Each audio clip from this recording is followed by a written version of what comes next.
How have you been? Throughout the pleasure of this visit today? I struggle that. I have a hard time, a warm time right now that. I can't do that.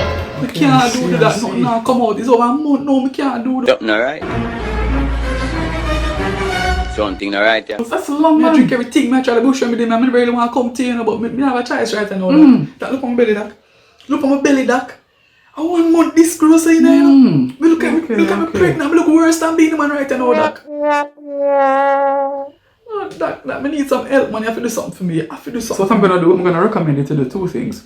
You're going to be doing your executive profiling to know exactly what's going on in your entire body.